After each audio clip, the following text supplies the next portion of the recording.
বঙাইগাঁও জিলাৰ যোগীঘোপা থানাৰ অন্তৰ্গত কচুদুলাত তিনিদিনীয়া কাৰ্যসূচীৰে সাৰ্বজনীন নামযজ্ঞৰ আয়োজন কৰা হৈছে। বিশ্ব শান্তিৰ বাবে এই নামযজ্ঞৰ আয়োজন কৰা হৈছে বুলি কমিটিয়ে জানিবলৈ পৰা মতে হিন্দু মুছলমানৰ দান বৰঙণিৰ সহায়ত এই অনুষ্ঠান অনুষ্ঠিত কৰা হয়। চাওঁ আহক আমাৰ এক প্ৰতিবেদন। আমি কম সংখ্যক হিন্দু ধৰ্মৰ মানুহ ইয়াত বসবাস কৰোঁ। মুছলমান মানুহে আমাৰ লগত সমিল মিলেৰে চলে। আমাৰ মাজত কোনো সাম্প্ৰদায়িক সংঘৰ্ষ নাই। আমি সকলোৱে বাই বাইৰ দৰে বসবাস কৰোঁ। এই অনুষ্ঠানত যোগীঘোপাৰ বিভিন্ন অঞ্চলৰ ৰাইজে দান বৰঙণি দি সহায় কৰাৰ কথা উল্লেখ কৰে। বিভিন্ন প্ৰান্তৰ ভক্তপ্ৰাণ ৰাইজ আহি ইয়াত ভাগ লয়। উদ্যোক্তাসকলে জানিবলৈ দিয়ে যে প্ৰায় 8 পৰা 10 বছৰ ধৰি পৰম্পৰাগতভাৱে অখণ্ড ভাগৱত পাঠ মহোৎসৱৰ অনুষ্ঠিত কৰা হয়। অইন বছৰৰ দৰে এই বছৰো পলনাম মহোৎসৱ উদযাপন কৰা হয়।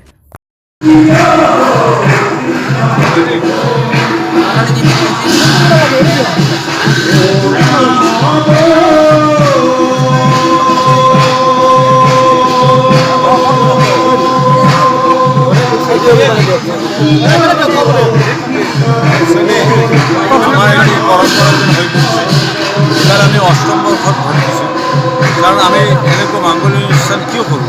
এই অঞ্চলৰ ৰাইজৰ প্ৰতিটো পৰিয়ালৰ সদস্য যে মংগলাৰ্থে এইটো কৰোঁ।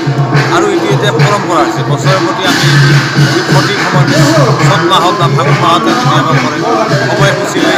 যিহেতু ইয়াতে বিভিন্ন সম্প্ৰদায়ৰ মানুহ আছে, বিভিন্ন সম্প্ৰদায়ৰ এতিয়া মানুহৰ ভিতৰত চব ইয়াত যিখিনি মুছলিম মানুহ আছে তেওঁলোকে আমাক কৰে।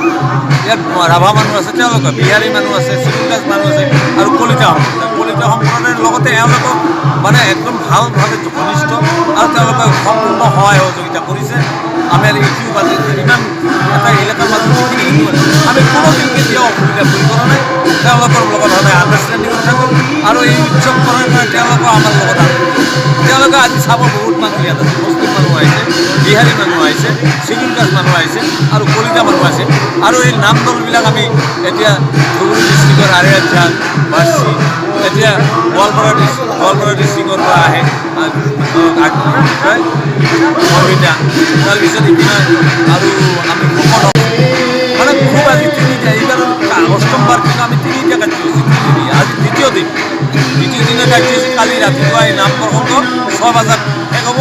আৰু এটা ধুনীয়া পৰিৱেশ, হাজাৰ মানুহ একত্ৰিত হৈ সম্পূৰ্ণ জনগোষ্ঠী একত্ৰিত হৈ হৰিনাম ধৰিৰে সেই ভাগৱত মহান বৰ্তমান কৰিবলৈ আৰু চবে